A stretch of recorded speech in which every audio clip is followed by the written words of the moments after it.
नमस्कार मित्रांनो, सिम्पली पवनच्या अजून एका ब्लॉगमध्ये स्वागत आहे. मित्रांनो, मी आज हे आमचा एरिया आहे, पार्किंग एरिया एक प्रकारे. तर मी इकडनं आज व्हिडिओ बनवत आहे, खास करून आज संडे. आणि आज आम्ही चाललो आहे बघा, सकाळी बरोबर वाजले 8:30. चाललो आहे खोपोलीच्या दिशेने गगनगिरी महाराजांच्या मठाजवळ. तर आज मी तुम्हाला दाखवतो एरियामध्ये. माझ्यासोबत आहे मनोहर, तिकडे आहे माझा सागर चोपडेकर, सनी आहे, तिकडनं विशाल देखील येत आहे. मी तुम्हाला दाखवतो,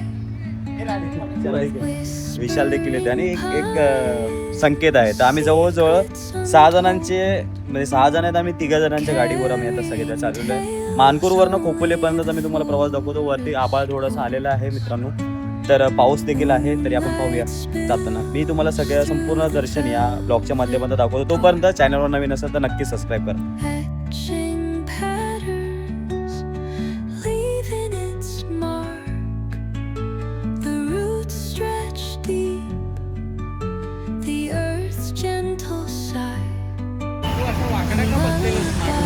अरे काल पण गाडीवर होतो. तर मित्रांनो, थांबलो आम्ही आता नाश्त्यासाठी. अजून जवळजवळ 10 मिनटं 10 किलोमीटरचा रोड आहे. आता पाहूया आपण ते 10 किलोमीटर. तर मित्रांनो, आम्ही आता आलोय छटास म्हणून इकडे एक कुठल्या चौकच्या ठिकाणी झकास करून हॉटेल आहे. तिथं आम्ही आता नाश्ता करतोय. नाश्त्यासाठी आम्ही सगळे इथं थांबलेलो आहे. मगाशी तुम्हाला दिसला नाही कारण की यांनी गाडी लेट काढली थोडीशी. तर नाश्ता करूया. 10 किलोमीटरचा मित्रांनो रोड राहिलाय फक्त खोपोलीपर्यंत. त्याच्या पुढे अजून किती रोड आहे ते मला नाही माहिती. अर्धा तास राजू बोललाय.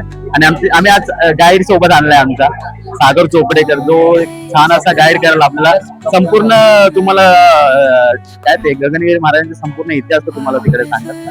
तर आता ते जस्ट त्यांनी डॉक्टरकी पास केलेले आहे. आणि हे वकील आणि हे डॉक्टर.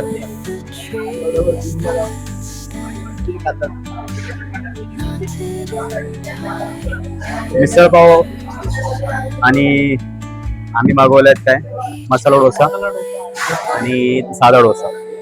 तर सध्या मिसळ पाव आलाय. आम्ही यांची तोंड बघतो तोपर्यंत.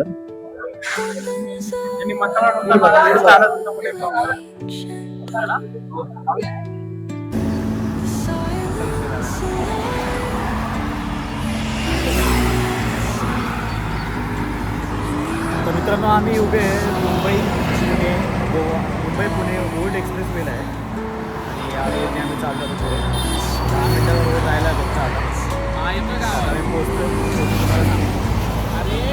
आता जवळजवळ 1-2 तासाच्या पूर्ण प्रवासानंतर आम्ही पोहोचलोय खोपोलीच्या श्री गगनगिरी महाराजांच्या मठामध्ये. सुंदरसा असा हा परिसर तुम्ही पाहून घ्या. आतमधल्या साईडला पण मी तुम्हाला दर्शन देईन. एकदा पाहून घ्या पहिला. हा रोड आहे, हा सर्व वरती जातोय. ठीक आहे. आणि हा पूर्ण मंदिर परिसर आहे. हा जो तुम्ही पाहताय ना, हा पूर्ण मंदिर परिसर आहे. इथून आपल्याला आता आतमध्ये जायचं आहे. समोर तुम्हाला पाताळगंगा नदी देखील ती मी दाखवतो तुम्हाला. ती नदी देखील आहे जी पाताळगंगा, जी प्रत्येक तुम्ही खोपोलीच्या प्रत्येक व्हिडिओमध्ये तुम्ही ती पाहत असाल. तर मित्रांनो, ही पाताळगंगा नदी आहे. आणि हे सुंदरसं असं हे गगनगिरी महाराजांचं मठ तुम्ही पाहू शकता. तर हीच ती नदी जी तुम्हाला प्रत्येक गगनगिरी महाराजांच्या मंदिराच्या प्रत्येक रीलमध्ये जी दिसत असते ती सुंदर अशी नदी. आणि अशी आख्यायिका आहे की महाराजांनी याच नदीमध्ये तप साधना केली होती.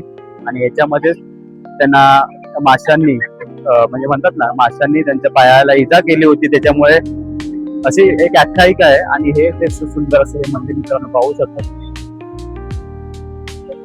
आज संडे आहे मित्रांनो, बाहेर तुम्ही बघताय गर्दी पण आहे थोडीशी.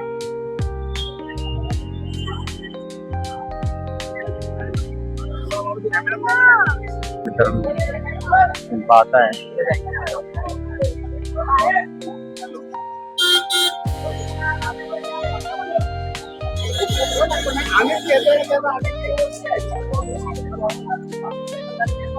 तर मित्रांनो, तुम्ही बघत असाल संपूर्ण गर्दी आज या गगनगिरी महाराजांच्या मठाच्या इथे. मित्रांनो, काय आहे ना की आज आहे संडे. पैसे नाही राहणार, त्यांच्याकडे देऊया. बघूया नाही तिकडे. ये नाही का मित्रांनो आज आहे संडे आणि या संडेमुळे आधी तुम्ही गर्दी पाहू शकता आणि परत इकडनं वरती तुम्हाला जायचं त्या मंदिरामध्ये. आता मुख्य गाभाऱ्यात मित्रांनो आपल्याला व्हिडिओसाठी परमिशन नसणार आहे. तर मित्रांनो हा चप्पल स्टँड आणि चार्जेबल बेसिस मध्ये 1 रुपया पर पेअर, म्हणजे एका चपलीला तुम्हाला 1 रुपया द्यायचा आहे. तर आम्ही आता इथे ठेवतो. राजू 6 रुपये देऊन टाक लगेच.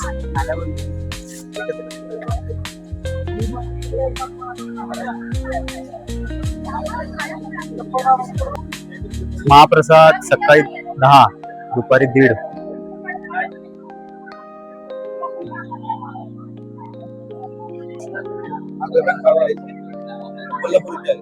हा मग गगन बावरा तोच तो. तेव्हा जेवणाची सोय बघा मित्रांनो, महाप्रसादाची सोय असते पाहू शकता. आता भाविकजन जे आहे ते लांबना येतात ना भाविकजन, ते संपूर्ण इथं महाप्रसादाचा आनंद घेत आहेत. आता पहिला आपण दर्शन घेऊया मित्रांनो. आतमध्ये व्हिडिओ काढायला परमिशन नाही भेटणार. तर मित्रांनो पूर्ण मंदिर परिसर तुम्ही पाहताय. हा आतल्या साईडनी आणि हे गगनगिरी महाराजांचे विविध असे प्रतिमा आहेत त्यांच्या तरुण काळापासून आतापर्यंतचे.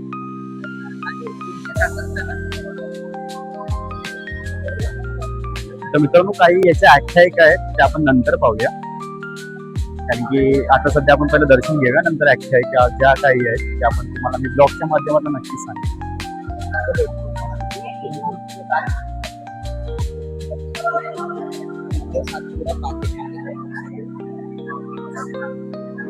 तर मित्रांनो आतला परिसर आहे आणि आता आम्ही चाललो समाधी स्थळाजवळ.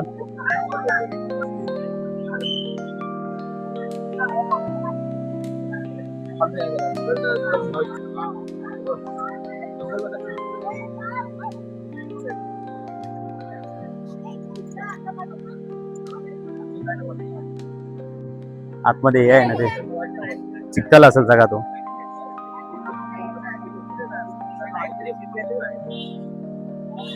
तर मित्रांनो तुम्ही पाहिला आता ऍक्च्युली आतल्या साईडने आम्ही व्हिडिओ घेतले आणि थोडेसे व्हिडिओ घ्यायला लागले आतना, कारण की तिकडे आतमध्ये ना व्हिडिओ परमिशन नाहीये. तरी मी आता बाजूचा परिसर तुम्हाला आजूबाजूचा परिसर दाखवतो. त्या परिसरातले संपूर्ण माहिती देखील आम्ही द्यायचा प्रयत्न करीन या ब्लॉगच्या माध्यमातून. सोबतच अजून काही आख्यायिका आहेत गगनगिरी महाराजांच्या मठाच्या बाबतीत, ते देखील मी तुम्हाला या ब्लॉगच्या माध्यमातून सांगेन. बाकी व्हिडिओ जर तुम्हाला आवडत असेल तर नक्कीच माझ्या चॅनलला सबस्क्राईब करा, लाईक करा, शेअर करा.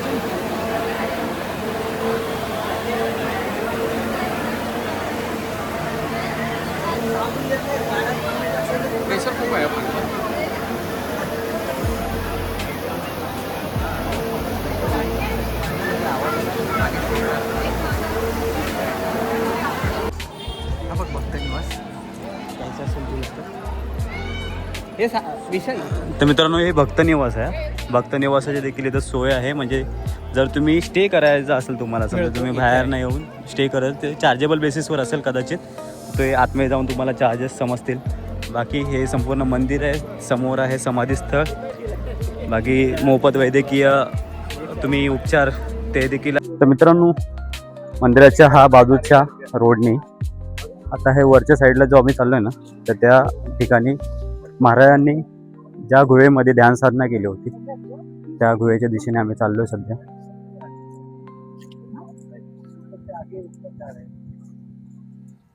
अजूनही काही बांधकाम चालू आहे इथे, नवीन बनवतात काही.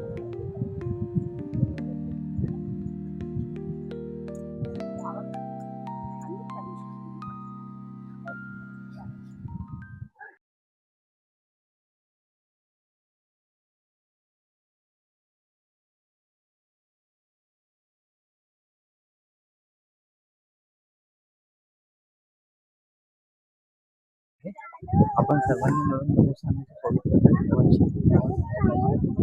तर मित्रांनो आलोय आपण महाराजांच्या तपोस्थानाजवळ. लिहिले गुहा हे परमपूज्य स्वामी गगनगिरी महाराजांचे तपोस्थान आहे. आपण सर्वांनी मिळून तपोस्थानाची पवित्रता टिकवायची. गुहेत अदृश्य स्वरूपात देव देवता ऋषीमुनी आहेत. गुहेत शांतता ठेवा, जप करा, नामस्मरण करा, गुरु सप्तस्पर्शी ग्रंथाचे वाचन करा आणि शांतता राखा.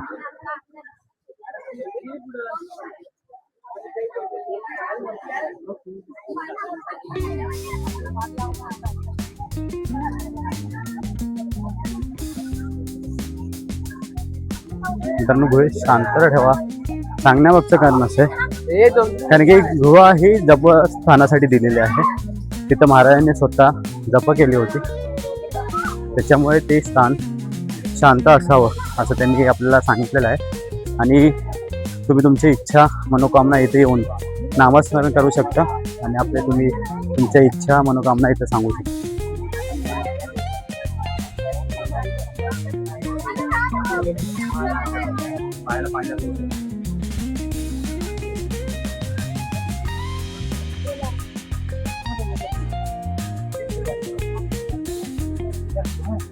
हा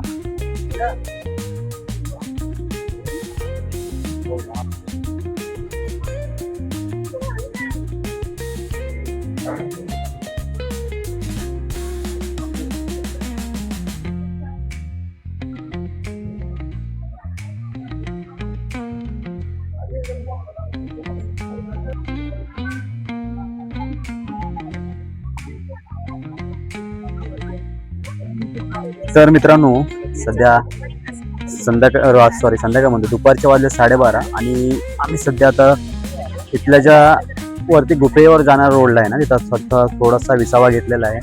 आता ह्या गगनगिरी महाराजांची जी या मंदिराची या मठाची जी काही आख्यायिका आहे ती आपल्यासोबत जे विशालजी कचरे आहेत, सागरजी चोपडेकर आहेत, ते आपल्याला व्यवस्थित सांगू शकतील. तर आपण त्यांच्याकडे जाऊया थोड्या वेळाने आणि त्यांना विचारूया की ह्या मंदिराची महती काय, आख्यायिका काय.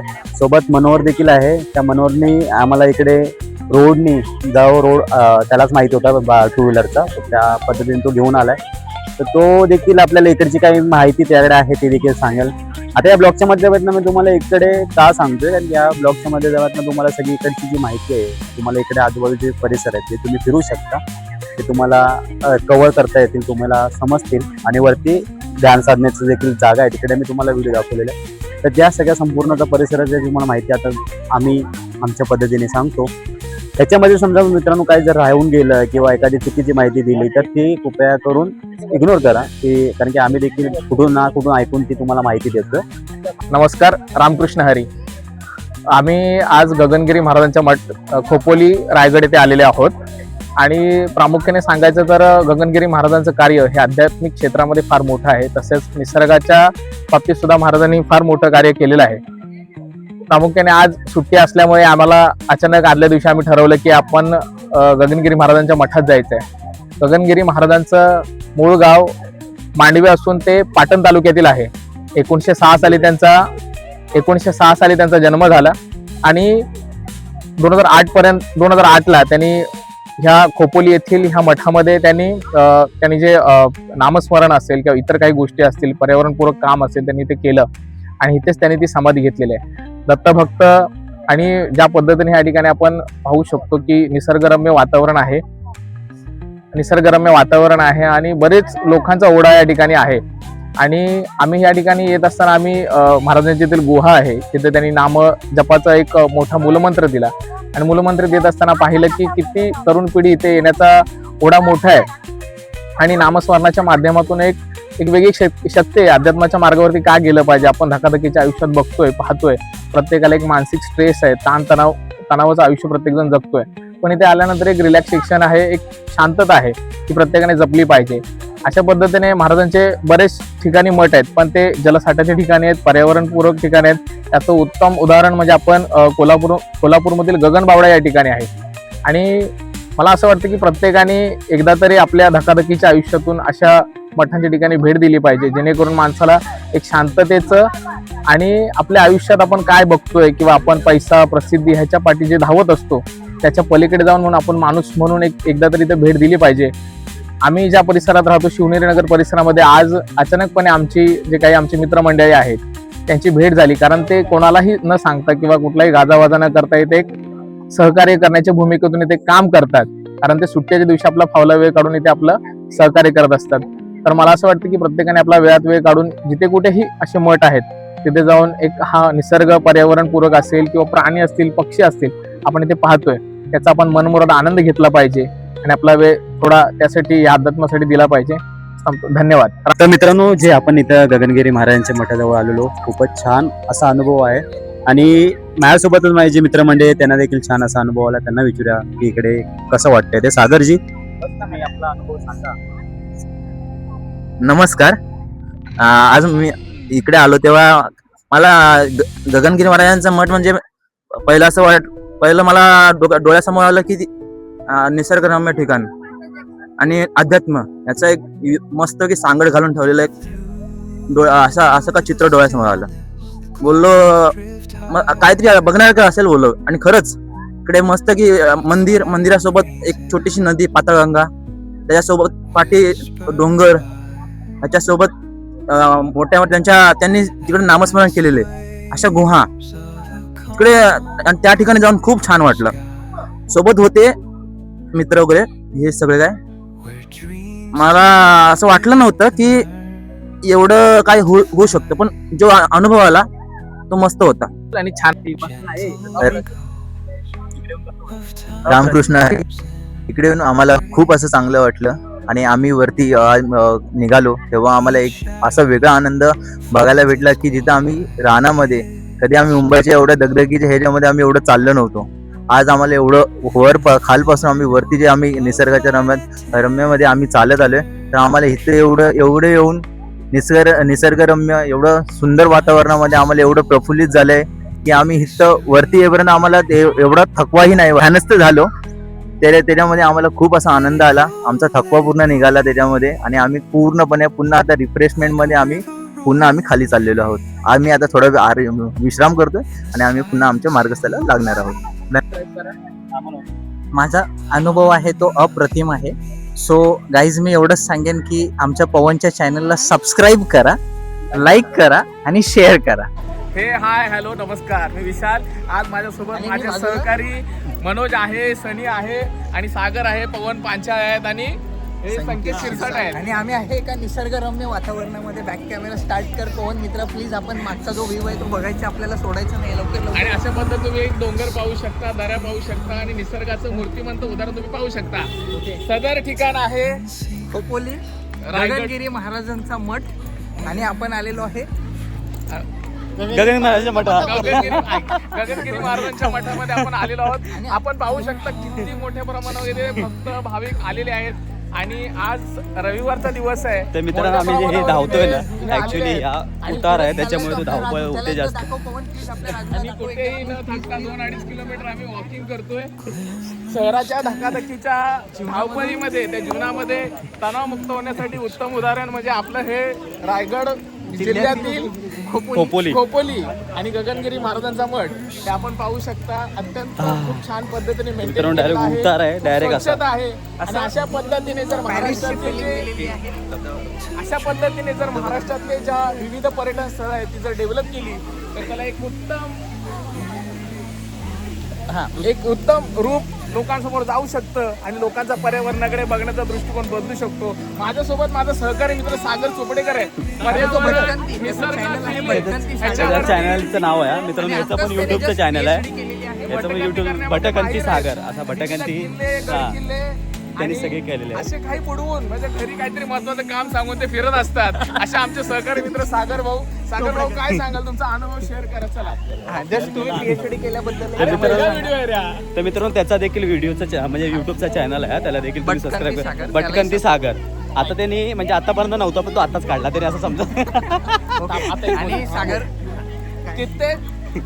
कित्येक शेकडो एकर मध्ये हा परिसर एकवटलेला आहे. या ठिकाणी कुठल्याही पद्धतीचे वृक्षतोड नाहीये. सर्व प्रकारचे निसर्गाला जपलं जातंय. प्राणी आहेत, पक्षी आहेत.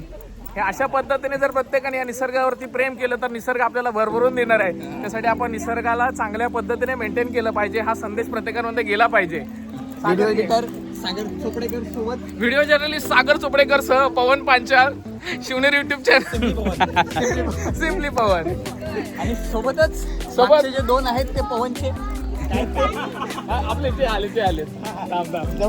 आम्ही येत्या कालावधीमध्ये आमचे मित्रपरिवार सहकार्यांना सोबत जोडून दर रविवारी आठवड्यातील 1-2 दिवस जसा वेळ मिळेल तसा अध्यात्म आणि निसर्ग आणि जिथे काही चांगलं काम आहे तिथे उभं राहण्याचा आम्ही प्रयत्न करतोय. आमची छोटीशी म्हणजे एक लोक आम्ही जोडत जातो. पण आपल्या कामातून धकाधकीच्या जीवनातून जसा वेळ मिळेल तसा आम्ही नवीन स्पॉटवरती जाणार आहोत.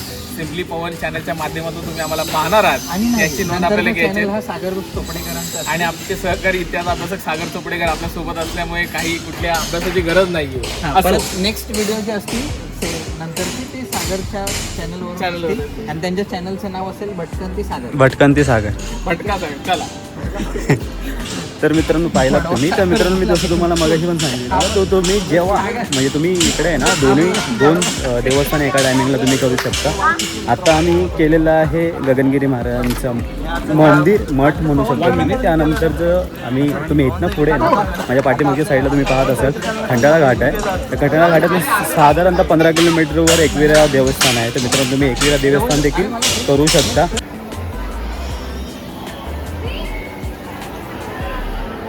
प्रसाद मिळेल. तर मित्रांनो फोटो पुस्तके, आयुर्वेदिक औषधी विभाग आणि लाडू प्रसाद येथे मिळतील. तर मित्रांनो इथे कॉस्टिंगनुसार आहेत, तर तुम्ही इथनं घेऊ शकता.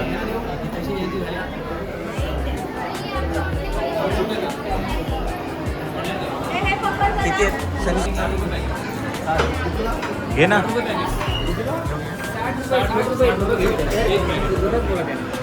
तर मित्रांनो लाडू प्रसाद आहे, 60 रुपये एक पॅकेट आहे. एका पॅकेटामध्ये 2 लाडू असतील.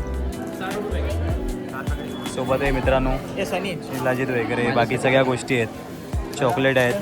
हे सगळे वेगवेगळ्या पद्धतीचे असतील ना कॉस्टिंगने. राजूला 4 घे.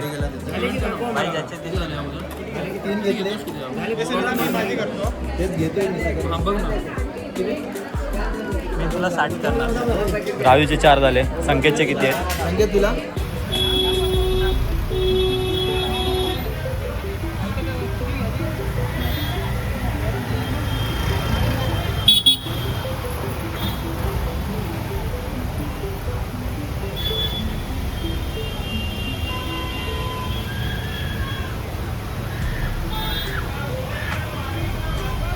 महाराजांचं दर्शन घेऊन झाल्यानंतर पुढे थोडं आम्ही खंडाळा घाटात आलेलो आहे मित्रांनो. हा खंडाळा घाट पाहू शकता. आणि मी तुम्हाला एक मंदिर दाखवतो मित्रांनो, शिंगरोबा मंदिर. धनगर जातीतलं खूप असं प्रसिद्ध असं मंदिर आहे. कारण की का मित्रांनो ह्या खंडाळाच्या घाटामध्ये ना जेव्हा रेल्वे काढायची होती ना त्या टायमिंगला रस्ता हा घाटाचा रस्ता ब्रिटिशांना इथं खंडाळा घाटात एक म्हणतात ना रेल्वे लाईन चालू करायची होती. तर तो रोड दाखवण्याचं काम या शिंगरोबा देवानी केलं होतं. म्हणजे त्यांची एक ॲक्च्युली गुराखी होते, मी धनगर होते जे त्यांचे मेंढपाळीचे काम करत होते. त्यांना हा संपूर्ण जो परिसर आहे हा प्रचलित होता. आता त्यांनी ह्या सगळ्या गोष्टी केल्या. त्यांनी त्यानंतर इंग्रजांनी त्यांच्याकडे मागणी केली की आम्हाला तुम्ही दाखवून द्या.